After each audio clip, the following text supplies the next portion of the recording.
मैं प्रदीप सर।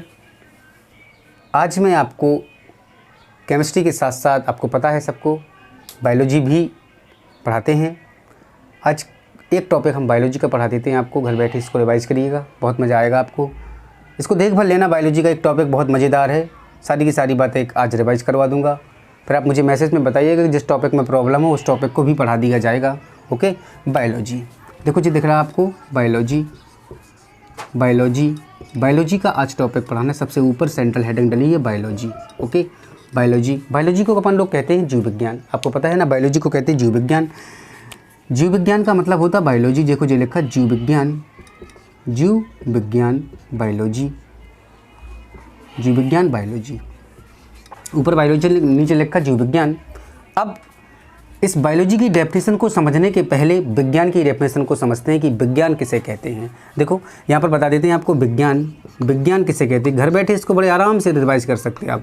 विज्ञान को इंग्लिश में कहते हैं साइंस से। जो लिखा देखो साइंस से। साइंस किसे कहते हैं, साइंस से किसे कहते हैं। सबके मन में ये बात आती है, सबसे कोई पूछता भी है।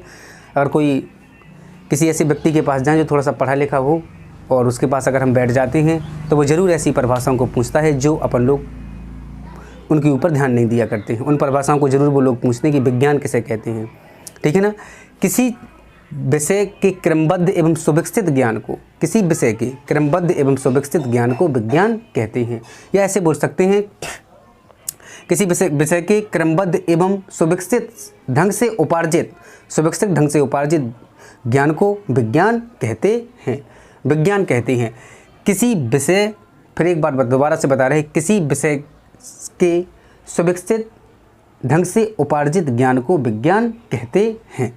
ये विज्ञान है, इसे साइंस कहते हैं। अब हम आज पढ़ने जाएंगे बायोलॉजी, लेकिन इसके पहले मैंने आपको विज्ञान के बारे में बताया, साइंस के बारे में बताया।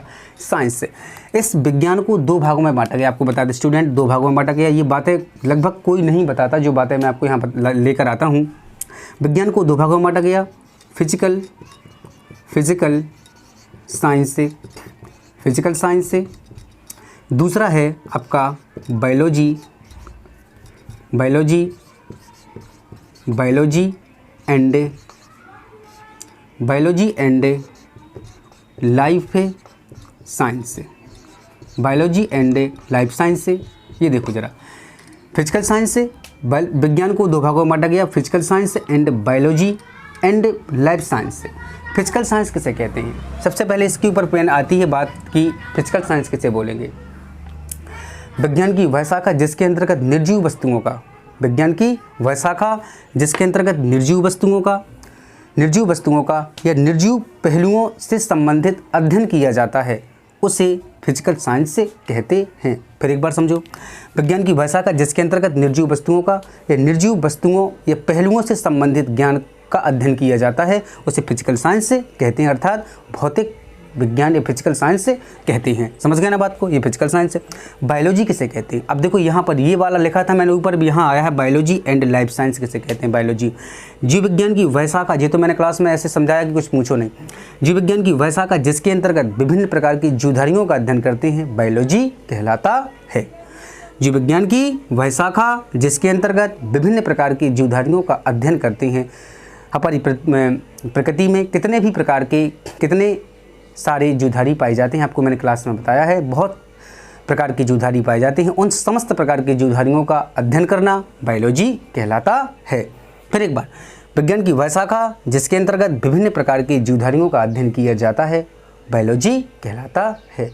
एक ये बायोलॉजी कहलाता है। फिजिकल साइंस मैंने बताया, साइंस भी मैंने बताया। एक ऐसे भी आप लोग याद कर सकते हैं साइंस की डेफिनेशन को कि विज्ञान का है युग यही विज्ञान का विस्तार है। विज्ञान का है युग यही विज्ञान का विस्तार है और विज्ञान से ही हो रहा नर नारी का उद्धार है। आप लोग देख रहे हैं कि इतना टेक्निकल ज़माना है ना।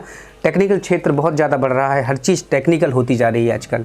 अपन सोचते भी नहीं है कि ये भी टेक्निकल हो गया भाई। देखो कभी हुआ करता था कि चौक से टीचर पढ़ाया करते थे, चौक से पहले, इसके पहले चौक के पहले खड़िया से पढ़ाते थे, फिर चौक का आया है ना, ब्लैक बोर्ड में पढ़ाते थे। अब देखो वाइट बोर्ड आ गया, मार्कर से आपको पढ़ा रहे हैं। तो टेक्नोलॉजी लगातार बढ़ती जाती है। ठीक है ना, इस तरीके से।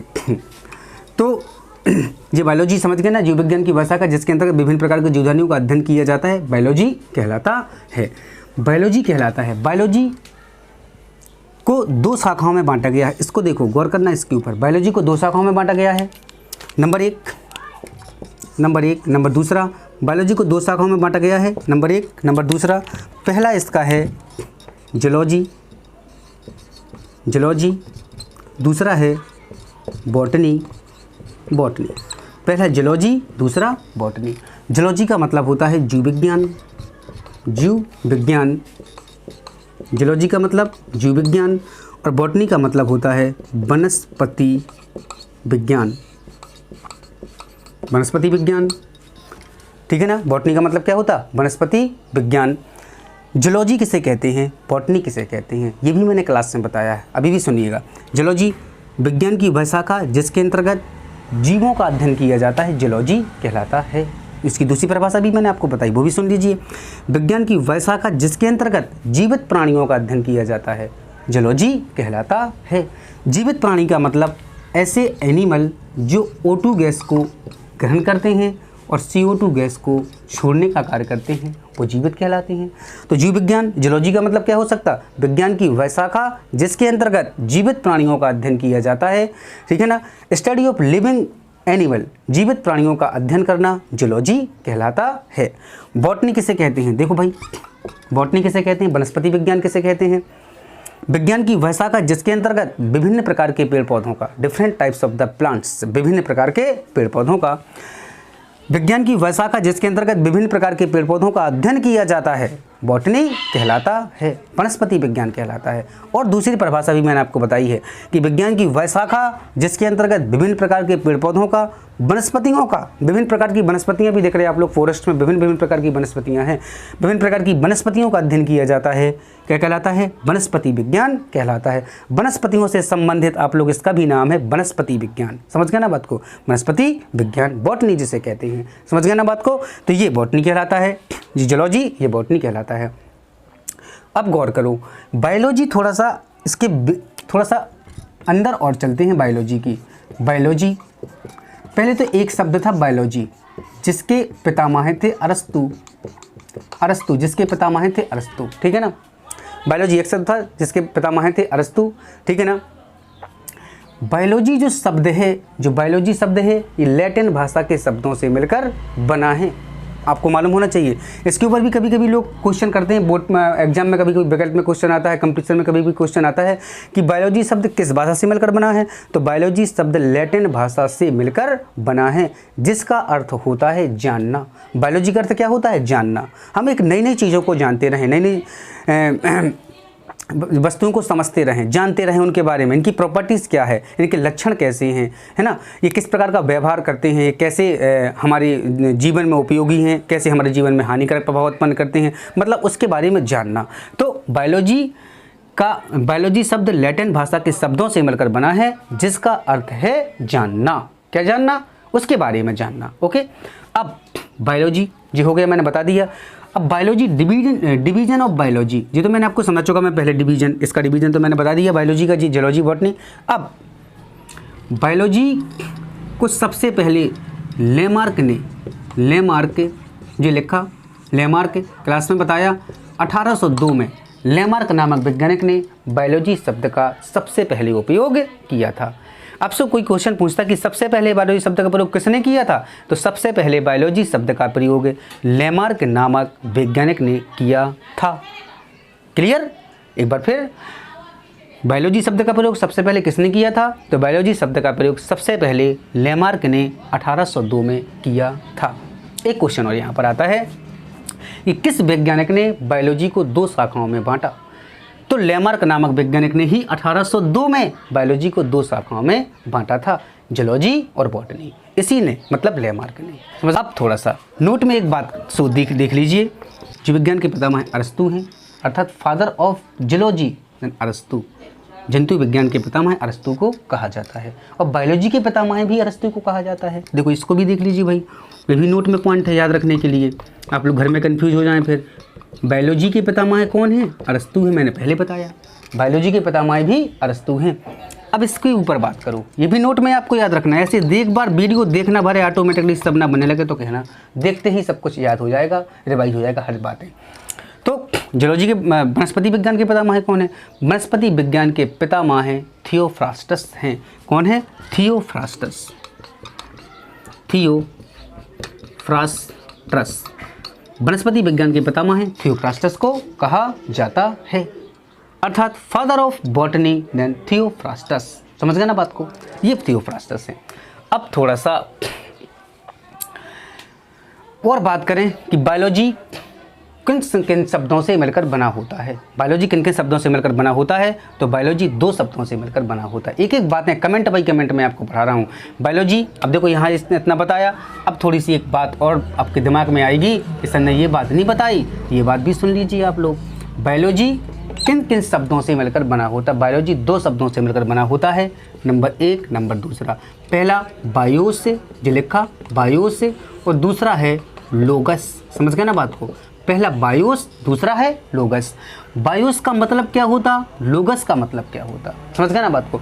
बायोस का मतलब होता है जीव और लोगस का मतलब होता अध्ययन करना। अतः बायोलॉजी का पूर्णतः मतलब होता है जीवों का अध्ययन करना। समझ गए ना बात को? इसके ऊपर विशेष गौर करें कि बायोलॉजी 2 शब्दों से मिलकर बना है। बहुत पेपर में आता है कि बायोलॉजी किन शब्दों से मिलकर बना है, संधि विच्छेद में कभी कभी आ जाता है, तो वहाँ पर स्टूडेंट आप लोग गलत करते हैं, लेकिन गलत नहीं करना है। बायोलॉजी किन शब्दों से मिलकर बना होता है? तो बायोलॉजी 2 शब्दों से मिलकर बना होता है, बायोस और लोगस। बायोस का अर्थ है क्या? जीव, और लोगस का अर्थ है क्या? अध्ययन करना। तो नीचे अपन लोग एक लाइन में लिख सकते हैं कि जीवों का अध्ययन करना बायोलॉजी कहलाता है। विभिन्न प्रकार के जीवों का अध्ययन करना ही तो बायोलॉजी है। समझ गए ना बात को? बायोलॉजी कहलाता है। अब इसके अलावा और भी बायोलॉजी में बहुत सारे टर्म्स आते हैं। शुरुआत होती है बायोलॉजी में, जैसे बहुत सारे टर्म्स देखने को मिलते हैं कि जैसे सबसे पहले हम लोग बात करें किसकी? रेस्पायरेशन की बात करें। रेस्पायरेशन, रेस्पायरेशन, रेस्पायरेशन जैसे अपन लोग कहते हैं क्या? श्वसन कहते हैं। रेस्पायरेशन का मतलब क्या होता है? श्वसन। प्रत्येक जीव जिस पृथ्वी पर जीवित है, प्रत्येक जीव जिस पृथ्वी पर जीवित है, वो जीव O2 गैस को लेता है और CO2 गैस को छोड़ता है। ऐसा करने से वो अपनी बॉडी के अंदर समस्त प्रकार की क्रियाओं को पूर्ण करने का कार्य करता है। इस होने वाली प्रक्रिया को रेस्पायरेशन कहते हैं, श्वसन कहते हैं। एक अलग से परिभाषा भी हमें श्वसन की आपको क्लास में लिखवाई होगी कि श्वसन वह प्रक्रिया जिसमें जीव ऑक्सीजन गैस को ग्रहण करते हैं और अपने भोज्य पदार्थों का पाचन कर ऊर्जा प्राप्त करते हैं और CO2 गैस को बाहर छोड़ते हैं। इस होने वाली क्रिया को ही श्वसन कहते हैं। ये भी लिखवाया होगा मैंने, लेकिन यहाँ पर दूसरी परिभाषा भी मैंने आपको बताई। तो दोनों डेफिनेशनों पर अपन को क्या करना है? गौर करना है। गौर करके हुए अपन को समझना है। ओके, बहुत सी बातें हैं। नेक्स्ट हम लोग बात करें न्यूट्रिशन की बात करें। न्यूट्रेशन, न्यूट्रिशन का मतलब क्या? ये भी बायोलॉजी का बहुत अच्छा टर्म्स है। न्यूट्रिशन मतलब पोषण। प्रत्येक जीव को जीवित रहने के लिए पोषण की आवश्यकता होती है। प्रत्येक जीव बिना पोषण के जीवित नहीं रह सकता है। कोई भी जीव हो उसको पोषण की आवश्यकता होगी, क्योंकि पोषण उसको जब प्राप्त होगा और जो उसने मतलब उसको जो भोजन प्राप्त होगा, भोजन का जब पाचन होगा, भोजन के पाचन से उसको ऊर्जा प्राप्त होगी, क्योंकि कोशिकाओं को ऊर्जा की ही तो आवश्यकता होती है। इस प्रक्रिया को अपन लोग कहते हैं न्यूट्रिशन, मतलब पोषण कहते हैं। ठीक है ना? और जैसे कुछ छोटी छोटी सी बातें हैं, जैसे और छोटी छोटी सी बातें, जैसे मान लो ग्रोथ की बात करें। ग्रोथ की बात करें, ग्रोथ कैसे होगा इनमें भाई? वृद्धि मतलब कैसे होती है? वृद्धि जीवों के शरीर में एक निश्चित समय में उनके आयतन में, उनके आकार में जो बढ़ोतरी होती है, जो बढ़ोतरी होती है उसे उनकी वृद्धि कहते हैं। जीवों में एक निश्चित टाइम तक, जीव जो होते हैं, जो जीवित हैं जीव, जीवित जीवों में एक निश्चित टाइम तक वृद्धि होती है, ग्रोथ होती है। एक निश्चित टाइम के बाद जीवों की ग्रोथ है रुक जाया करती है। देन अगर इसकी बात हम प्लांट्स में करें, पेड़ पौधों में करें, तो पेड़ पौधों में वृद्धि जीवन पर्यंत होती रहती है, जब तक उनके पास एक विशेष प्रकार की ऊर्जा रहती है पेड़ पौधों के पास, जब तक ये लगातार अपनी वृद्धि को बनाए रखने का कार्य करते रहते हैं। तो जीवों में वृद्धि एक निश्चित टाइम तक होती है और पेड़ पौधों में वृद्धि अनिश्चित काल तक होती ही रहती है। समझ गए ना बात को? ये बात, ये ग्रोथ हो गया। और थोड़ी सोचने वाली बातें हैं बहुत सारी बायोलॉजी में जो आपको ऐसी आनी चाहिए। जैसे हम लोग बात करें, जैसे देखा जाए बहुत सी शाखाएं हैं बायोलॉजी की। जैसे सबसे पहले हम शाखा की बात करें, जैसे साइटोलॉजी किसे कहते हैं? साइटोलॉजी, साइटोलॉजी, साइटोलॉजी विज्ञान की वह शाखा जिसके अंतर्गत कोशिका का अध्ययन किया जाता है, साइटोलॉजी कहलाता है। समझ गए ना बात को। जैसे हिस्टोलॉजी की बात करें, दूसरा नंबर आपको बता दें, हिस्टोलॉजी। हिस्टोलॉजी हिस्टोलॉजी हिस्टोलॉजी का मतलब क्या होता? ऊतक विज्ञान। विज्ञान की वह शाखा जिसके अंतर्गत विभिन्न प्रकार के ऊतकों का अध्ययन किया जाता है, हिस्टोलॉजी कहलाता है। समझ गए ना बात को। क्या कहलाता है? हिस्टोलॉजी कहलाता है। तो इस प्रकार की विभिन्न प्रकार की बायोलॉजी में शाखाएं हैं। बायोलॉजी का मैंने आज आपको इंट्रोडक्शन दिया। क्या दिया? इंट्रोडक्शन। बायोलॉजी का मैंने आज आपको इंट्रोडक्शन दिया। इंट्रोडक्शन वाला ये वीडियो देखकर आप बहुत सारी समस्याओं को, जो मन में कन्फ्यूजिंग था, हमें आती भी थी वो चीज़ें, लेकिन मन में कन्फ्यूजिंग था, कन्फ्यूजिंग की वजह से हम किसी के सामने बोल भी नहीं पा रहे थे, तो अपने कन्फ्यूजन को भी दूर करिएगा और इन नई चीज़ों को अपने अंदर समाहित करने का भी कार्य करिएगा और इनको सीखने का कार्य भी करिएगा। आपसे कोई पूछे बड़े हंसकर और बेहिचक इन चीज़ों का जवाब देने का कार्य आप करें, ठीक है ना। ये बायोलॉजी का मैंने इंट्रोडक्शन बताया आपको, छोटा सा। इसको देखेंगे तो आप लोगों को बहुत सारी चीज़ें कन्फर्म हो जाएंगी। ओके। दिल के टुकड़े टुकड़े करके मुस्कुरा के चल दिए, जाते जाते ये तो बता जा, हम जिएंगे किसके लिए, किसके लिए, किसके लिए। दिल के टुकड़े टुकड़े करके मुस्कुरा के चल दिए, हे दिल के मालिक, हे दिल के मालिक, ठोकर लगा के चल दिए, दिल के टुकड़े टुकड़े करके मुस्कुरा के चल दिए। थैंक यू, बहुत बहुत धन्यवाद आपको।